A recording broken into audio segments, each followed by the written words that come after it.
नमस्कार, आप शिक्षक भर्ती देख रहे हैं। दोस्तों वीडियो में आगे बढ़ते हैं, लेकिन उससे पहले आप सभी को जय हिंद जय भारत। दोस्तों फाइनली सुप्रीम कोर्ट में आज जज दीपांकर दत्ता के पास फिर से एक टेट वाला केस आया हुआ है।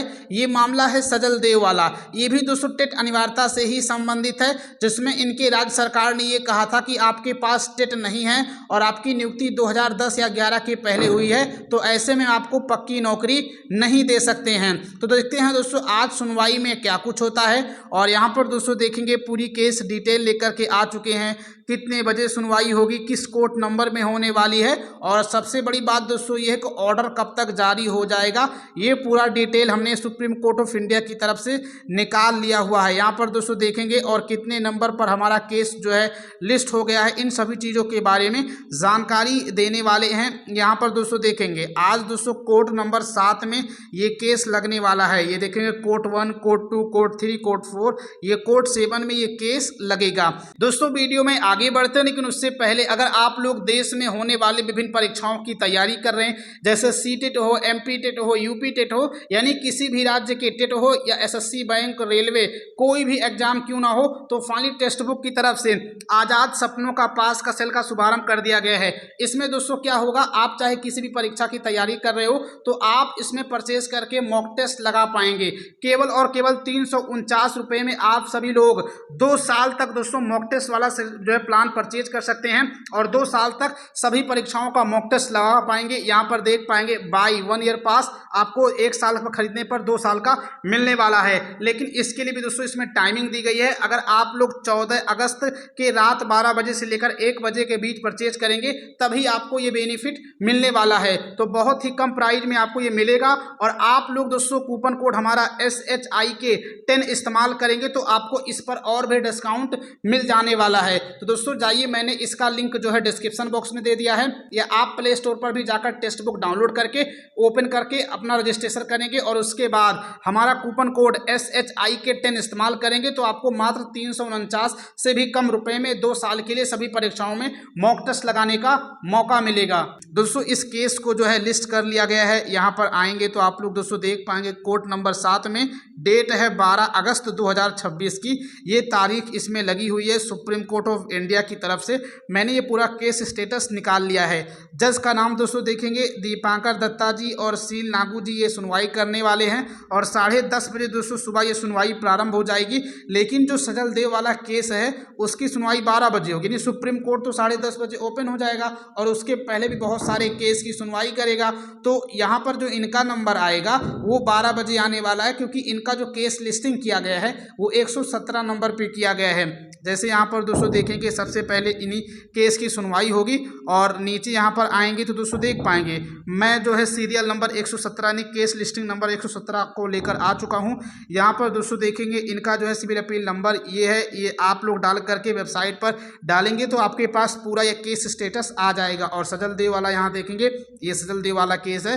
तो जैसे दोस्तों सुनवाई 12 बजे समाप्त हो जाएगी, मैं आपको पूरी जानकारी बताऊंगा आज सुनवाई में क्या कुछ हुआ और सुप्रीम कोर्ट के जज दीपांकर दत्ता और वकीलों के बीच किन किन चीज़ों को लेकर बहस हुई, क्योंकि दोस्तों मामला बहुत आगे निकल चुका है। और जो ये सजल देव वाला मामला है ये 2024 में ही सुप्रीम कोर्ट में केस किया गया था, लेकिन अभी तक सुप्रीम कोर्ट इसके जो है फैसला सही तरीके से नहीं दिया है।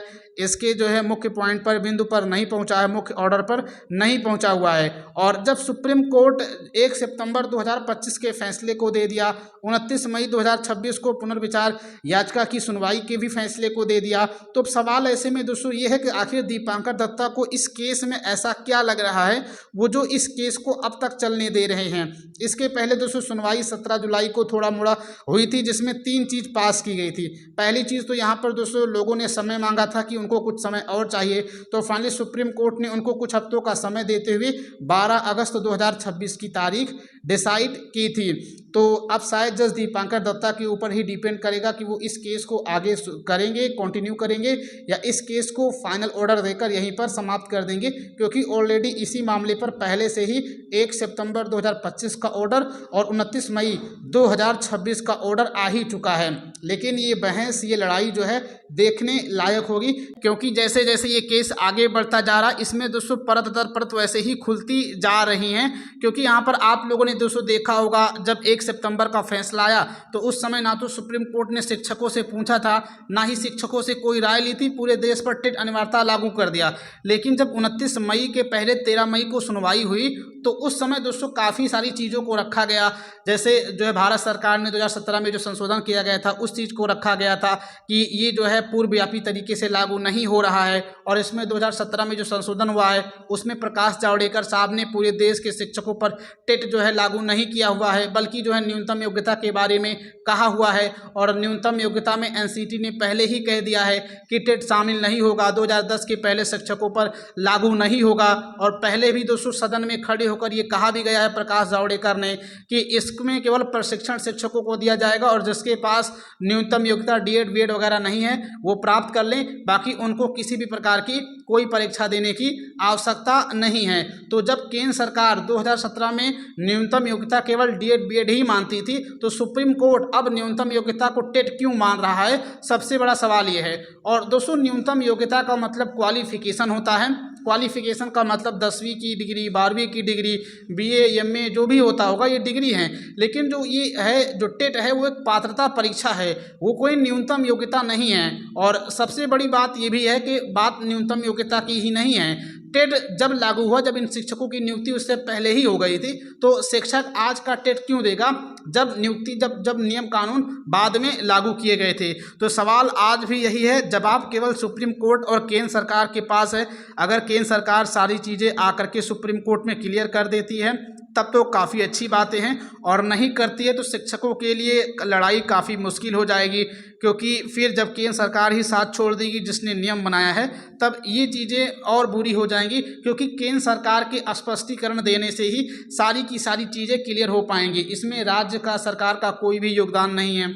इसमें जो है किसी भी राज्य के हाई कोर्ट का कोई योगदान नहीं हो सकता, ना ही दोस्तों हाई कोर्ट का, ना ही राज्य सरकार का, ना ही विधानसभा का।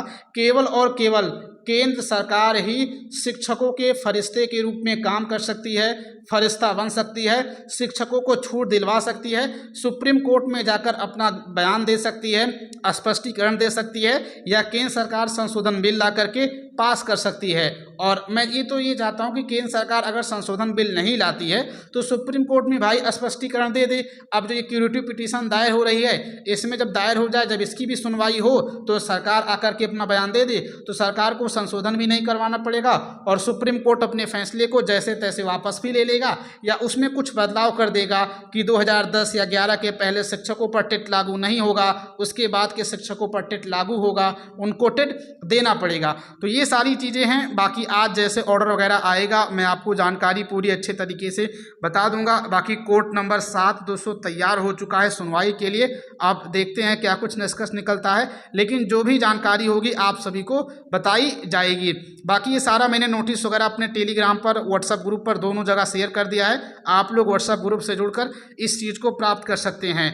और बाकी चैनल पे नए हो तो चैनल को सब्सक्राइब करके नोटिफिकेशन बेल ऑन जरूर कर लें। मिलते हैं फिर किसी नए वीडियो में। जय हिंद, जय भारत, जय शिक्षक संघ।